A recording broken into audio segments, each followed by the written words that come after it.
Hi, I'm Ishita. I'm an interview from Poplar Tree Elementary School. It was we the people, not we the white male citizens, nor yet we the male citizens, but we the whole people who formed the Union. Do you know who said this? Yes, it was Susan B. Anthony. Welcome, Miss Anthony. Thank you for joining us here today. Thank you for having me here today. Miss Anthony, can you tell us about your early life? I went to a Quaker school in Philadelphia with my 7 other siblings. When my father's cotton mill business failed, I returned home and became a teacher to help my family. I was born in Massachusetts, went to school in Philadelphia, and later on lived in New York.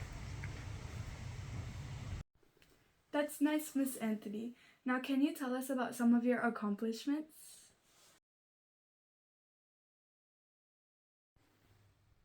I influenced the passage of the 19th Amendment to the United States Constitution, granting women the right to vote. Founded in 1890, me and Stanton worked together to form the National American Women's Suffrage Association. This was one of my biggest accomplishments. In 1888, I took part of the International Council of Women, connecting to women and labor activists around the world. Wow, that's impressive. Can you share about some important influences in your life?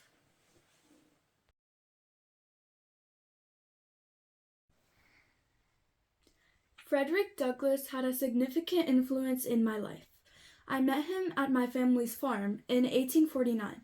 He believed in abolishing slavery and that all people should have equal rights, which aligns with my viewpoints. Elizabeth Cady Stanton was another great influence. She and I fought together, and we both became leaders of multiple advocacy groups. She was my lifelong friend and co-conspirator. Elizabeth Cady Stanton always fought with Anthony, advocating for women's suffrage, meaning the right to vote. Miss Anthony, what were some of the challenges you faced along the way? Throughout my life, I had to face multiple challenges. I voted illegally in 1872 during the presidential election. The case was carried no farther when I refused to pay the $100 fine. I co-founded the Women's Loyal National League during the Civil War, collecting nearly 400,000 signatures to help abolish slavery. However, in the post-war era, we clashed bitterly with former abolitionist allies. Elizabeth and I were deeply hurt when the 15th Amendment granted voting rights exclusively to black men while continuing to disenfranchise women. Despite all of this, we continued to fight till the end.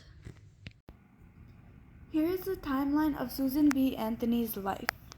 She was born in Adams, Massachusetts, into a Quaker family in 1820. In 1851, she met Elizabeth Cady Stanton, her lifelong friend. She published the women's rights newspaper, The Revolution, in 1868. In 1872, she voted illegally during the presidential election and then refused to pay the $100 fine. In 1890, she helped merge 2 major suffrage organizations to form the National American Women's Suffrage Association. The 19th Amendment was passed in 1920, where women were granted the right to vote.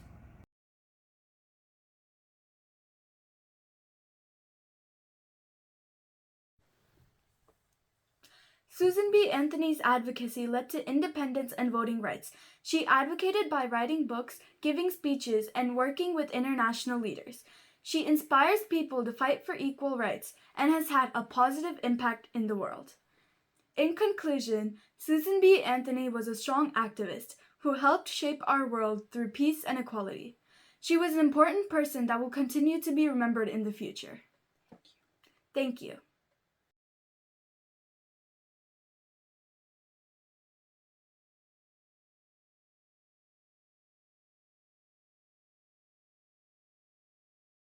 Meaning the right to vote.